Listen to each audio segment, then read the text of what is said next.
Hello there. During his first visit to the Czech Republic, German Chancellor Olaf Scholz spoke about the state of the European Union. He wants reforms in several areas.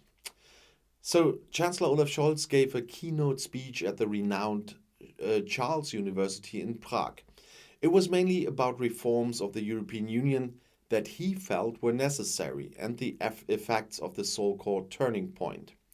At the end of February, Scholz described Russia's attack on Ukraine and the associated reorientation of German foreign and security policy as a turning point, and that's what he meant again. Scholz proposes a series of reforms for the EU. Among other things, he also wants to strengthen the EU military or militarily, for example, with a jointly built air defense system. That would be a security gain for the whole of Europe, he said in a speech. It would also be cheaper and more efficient than national solutions, although he did not initially give any details about what he meant. According to the Chancellor, the enlargement of the EU is also necessary to ensure stability within Europe and to protect our common values.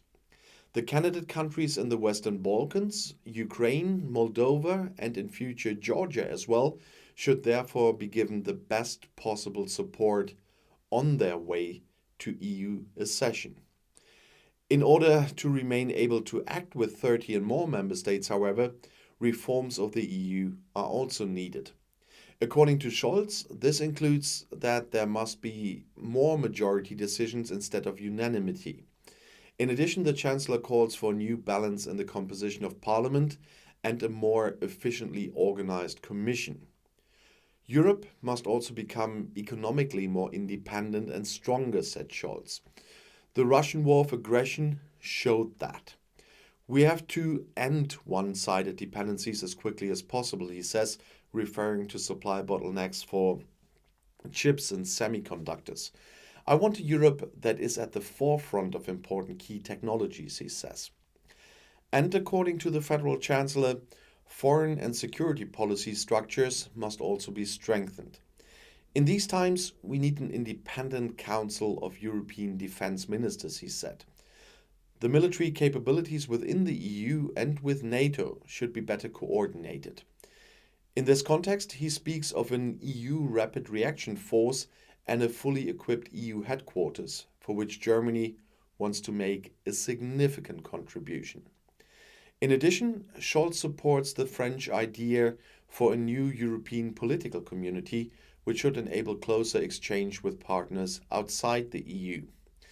There is currently no forum where the EU heads of state and government could discuss key issues with partner countries once or twice a year, said the Chancellor. He said that on Monday in a speech at the Charles University. He named security and energy issues as well as climate protection as possible areas for this. As a further point, Scholz addresses the unity within the EU, which must be improved. Autocrats would exploit open flanks when the European Union disagreed. Old conflicts, especially migration and financial policies, must be overcome and new solutions found. With a view to the shortage of skilled workers, he emphasizes we need immigration. And according to Scholz, legal labor migration should be promoted and irregular migration limited. Scholz offered the Ukrainian army greater support in the fight against Russia. About time. I can imagine, for example, that Germany will take on special responsibilities for building up Ukrainian artillery and air defense, said the Chancellor.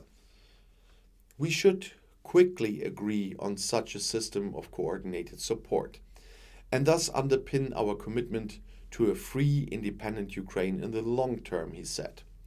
An international conference of experts is also to be held in Berlin on October 25th to discuss the reconstruction of Ukraine. But I am here in Germany, and it's about time that this government starts to act more than they have and less hesitant. And I'll see you in my next video. I'll be back.